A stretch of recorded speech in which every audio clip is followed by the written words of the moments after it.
Anything I can do, sir, please. Don't do this to my wife, man. You don't know what you're doing to my family, man. Please. I'm begging you. I'm literally where am I going to put my feet? Sir, I'm begging you, please. Please. Please. Today's video takes us to the great state of Indiana, where we're going to listen to old Craig cry and whine about how he got sentenced to a long time in jail. Oh, I wonder who's going to take care of those 2 kids and his girlfriend now. Maybe she can move in with his parents. Then again, maybe not. Let's all sit back, watch, have a good laugh, and most of all, enjoy! Hello, everybody. This is Craig Henry, political prisoner reporting from the Vermilion County Jail in Indiana. I have been persecuted for the charge of stalking and harassment, both of which I did not commit. They say that I stalked and harassed employees of the city of Clinton, Indiana, by going into public buildings, asking questions, recording my interactions, and publishing those to YouTube along with public phone numbers. What I'm about to read to you is my statement that I made in the courtroom right before I was sentenced, and then I'm going to get into what I was sentenced to. Craig, your mom and dad must be so proud of you. And what about your kids? What's your girlfriend going to tell your kids? Where's Daddy? Where's Daddy? Oh, he's in jail. He's a jailbird. Yeah, are you going to teach your kids how to become frauditors when they get old enough, Craig? Might as well. This is my statement. This whole ordeal is a clear indicator of the state of government in this once great country. George Orwell would surely blush if he saw how accurate his predictions for the future were. The actions I was persecuted for are as follows: entering public buildings and places, asking questions of government employees and officials, making crude statements on occasion, recording my experiences, and occasionally posting these recordings to the internet with the phone numbers for the public offices I visited. Wait a minute. What did he say? Occasionally posting to YouTube? Occasionally? Yeah, okay. You got an entire channel worth of audits. And don't forget those lightning bolts up there. Yeah, when I called him out on that, he took them off. He says, oh, I didn't put them up there. I didn't know what they were. You knew exactly what they were. Else why would you put them up there, idiot? I did all of the above with a cheery, non-threatening demeanor and never once communicated a threat to anybody. Let it be noted that the individuals I recorded in public had no reasonable expectation of privacy. This is according to Katz versus the United States, 389 U.S. at 351. Quote, what a person knowingly exposes to the public is not subject to a Fourth Amendment protection, unquote. Every time I uploaded a person's likeness to the internet, that person had knowingly exposed themselves to the public. Likewise, with any phone number I published previously exposed to the public by the very same people who initiated this ordeal. It is clear that under the precedent set by Katz, I violated nobody's privacy rights. That's not entirely true, dimwit, because when you post to social media, you could be violating their terms of service. Yeah, well, you don't care about all that because you have rights to film in public, right? There's no privacy in public, except for when you want to post it on the social media platform, sweet thing. The charges brought against me in this ordeal imply that I took actions that terrorized or otherwise threatened people. At no time did I issue a threat. At no time did I issue a directive to any other person to issue a threat, and at no time did I work with another individual to produce a threat against anybody else. Indeed, this point was conceded by all witnesses called against me and asked about it, the point that I never issued a threat. My peaceful actions have been exactly that, peaceful in nature. In stark contrast, the actions taken against me have been violent, aggressive, and have consisted of threat after threat, all of which have been carried out against me. In retrospect, Craig, don't you think it would have been much easier just to go ahead and get a real job?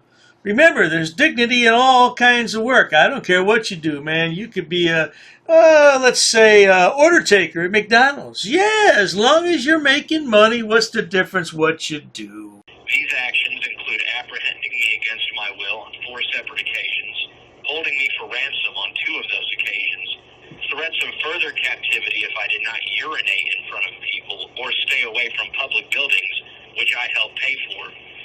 These threats materialized in me being captured against my will again. I referenced George Orwell earlier. It is at the fact that the government's coercive and violent acts are considered justice, yet my peaceful actions and use of words are considered a crime that he would surely blush. I have not provoked or reciprocated the government's employment of these threats or violent actions. I will not come in here and ask for mercy. I will not act as though my peaceful actions have warranted such a violent response. Oh, Craig said he's not going to come in here and ask for mercy, but I'll bet you he'll come in here and ask for money, because who's going to take care of his girlfriend and those 2 kids? Yeah, unless his parents or maybe her parents step up to the plate. Nobody. Yeah, the county will take up. There's plenty of welfare agencies out there give you a handout. I sincerely hope that those operating in a public capacity here today do not operate under the delusion that the actions they have taken up to this point, or the actions they will take hereafter, were provoked or warranted by my peaceful actions. The responsibility for their actions does not fall at my feet. The responsibility will be, and always has been, their own. I expect to be treated as every other person who is perceived as an opponent of the government has been treated. I expect the government to do their worst. I will end this statement by expounding on its beginning. With regards to the state of the government in this country, the government has shown their willingness to employ violence and coercion against me for acting in a peaceful manner. The standard with which we judge people's actions does not differ simply by virtue of those people working for the government. As I sit here listening to this, I'm thinking that Craig did not write this. He had help. I believe his attorney wrote it for him so he could read it. Because, Craig, I don't think some of those words are in your vocabulary. And if they are, you really are wasting your time doing what you're doing, aren't you, sweet thing? I bet Bubba's going to be happy to see your pretty mouth boy, isn't he? This was proven by the trials at Nuremberg in the early 1950s. Judging the actions of the government actors in this ordeal, the actions of employing these violent measures against myself, a reasonable person can only conclude that those people operate without regards for ethics, morals, or an objective standard of justice. It is clear they believe not in the principle of all men being created equal.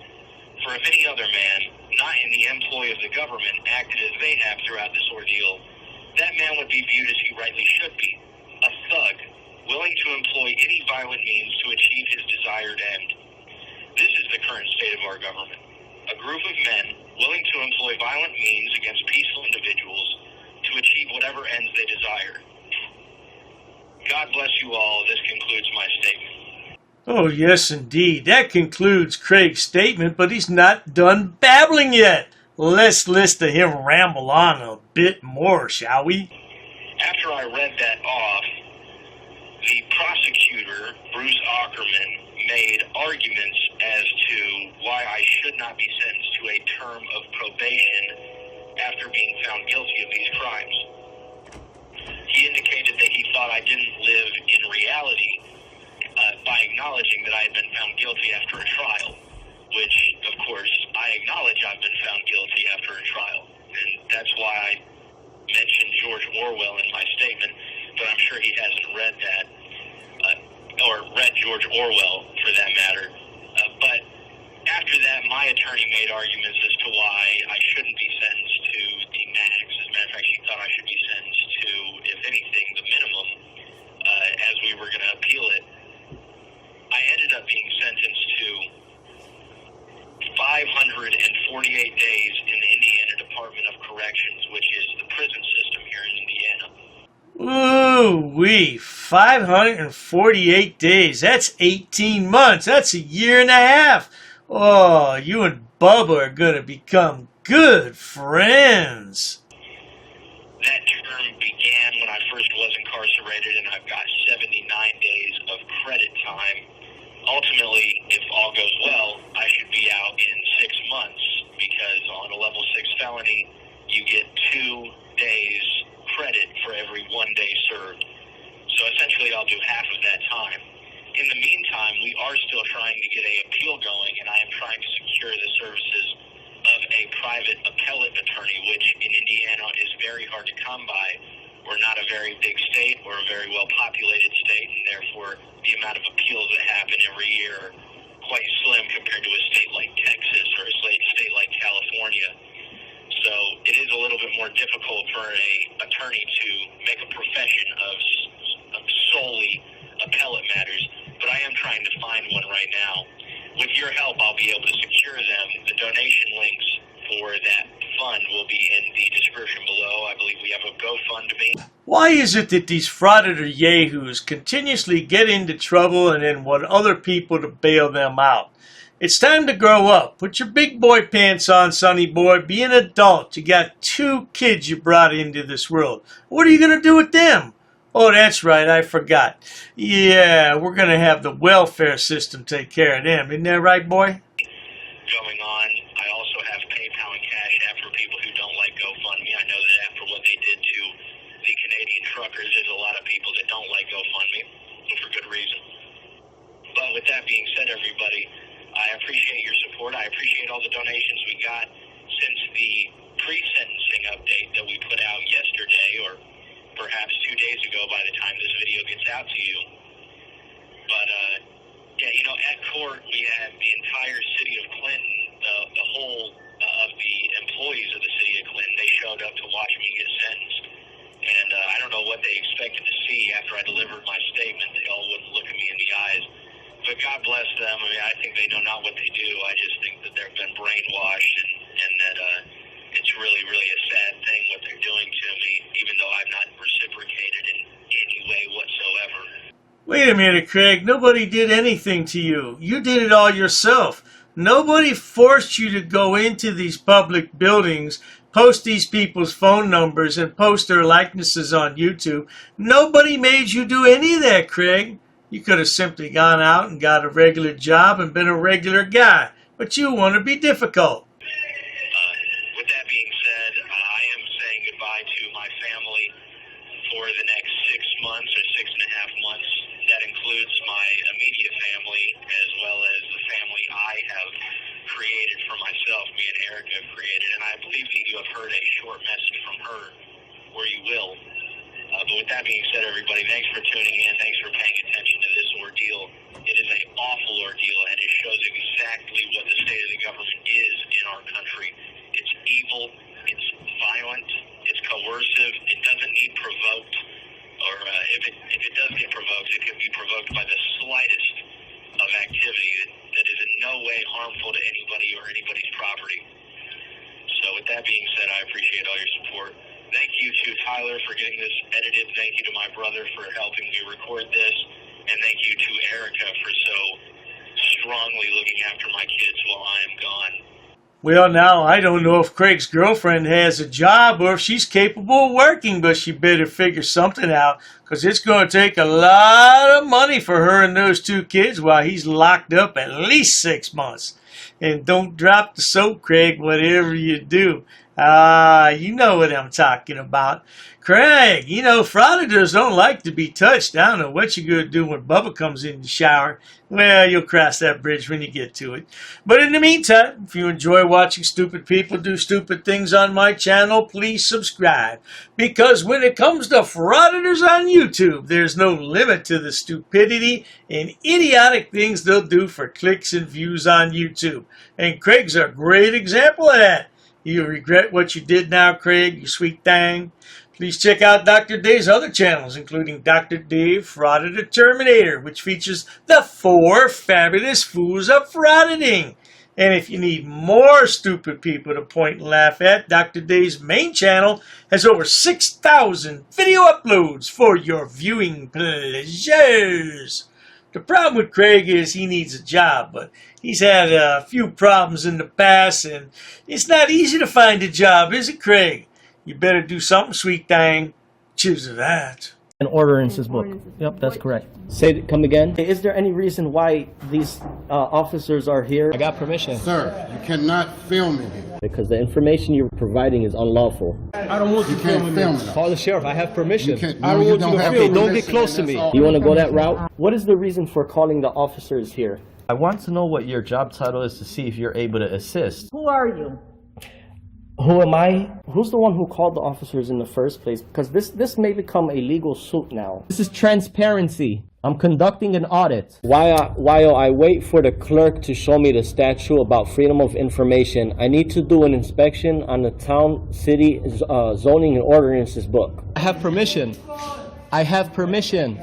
I have permission to film here, sir. Ma'am, please ask your superior before disrespecting somebody of the public. Where's the water department for this town? Don't yell. I'm talking to you softly. Why are you yelling at me? Sir, please stop recording me. Okay, I need to do an inspection. I understand that. Please stop recording me right now. You do not have my permission to record me. Okay, is your facility open to the public? Not currently. Not currently, okay. Okay, can you comply with my request? Where's your water department? Ma'am, you're totally wrong. This will become a legal matter if you choose to go this route. Should I go over FOIA law with you? No, I don't need to do that. Show me the statute. Sir? Can you show me the statute? Sir. Who are you with? What do you mean, who am I? Who are you with?